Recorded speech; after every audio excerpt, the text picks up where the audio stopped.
Jason Stewart here with my main man Troy Rawlings, who has a amazing fan base. He's a fan favorite for sure. He took the fight last time on 1 week's notice, came to bring it, fought a very game opponent, a veteran who had fought for us like a decade ago, and had it was just an amazing fight. You did incredible. You used to do baseball, professional baseball leagues, the A's, the Angels, and very involved with a lot of my friends over there at the church. Yes, sir.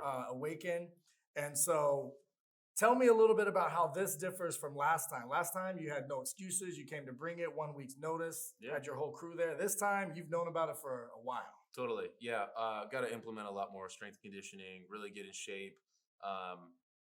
Yeah, like having a full camp is where you need it to be. You know, like weight is way more on point than it was. That's never an excuse, right? Made weight by plenty, but you know, it's always a thing. Like, but it can be taxing to be like, okay, you need to go make weight in 7 days versus tapering down, not stressing your body too much. Totally. And you're fighting the same weight? Yep, 185. Okay, and so that should be a no-brainer, super easy to make for you.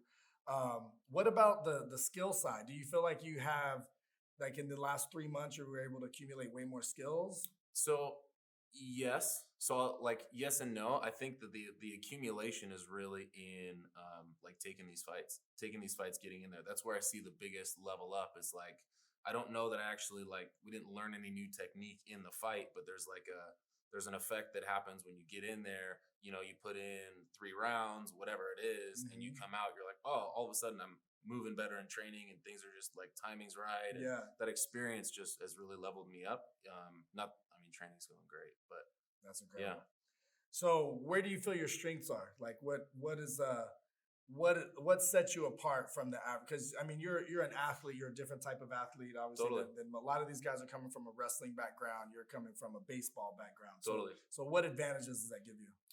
Stand up with the hands. Obviously, the reaction time stuff is really good for a lot of the takedown defense, right? When you can take a lot of that out of the equation. Not that I never want to take the fight to the ground, right? It's mixed martial arts. You want to have a full game, complete game. But when a lot of the focus is on the defensive side of the grappling, and then just being able to get up and use the hands. And you got big, strong hands. That's some baseball hands, man. Like, so it's not just that, but baseball is such a rotational sport, and everything you do throwing punches is all. That's what I was thinking. Like the knockout power must be through the roof. Yeah.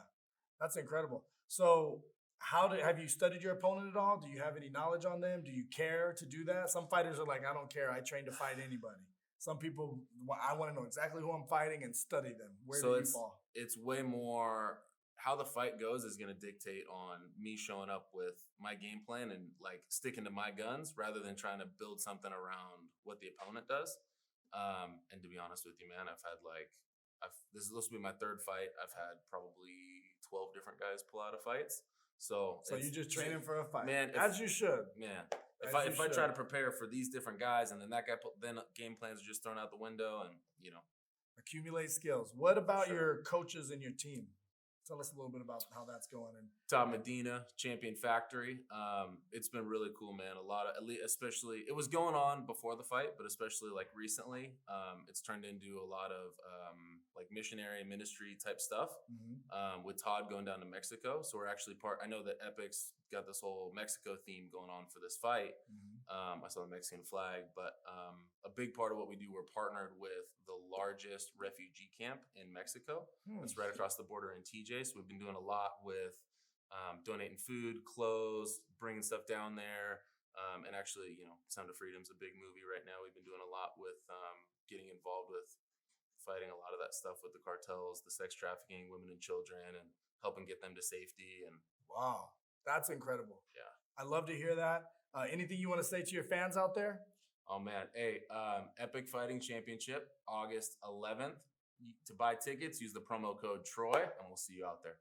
EpicFighting.com is where you get the tickets, and at Epic Fighting is our Instagram. If you want to go to our pay-per-view, the link will be at our website, or, of course, the direct link is just EpicFightingLive.com. We'll see you guys August 11th.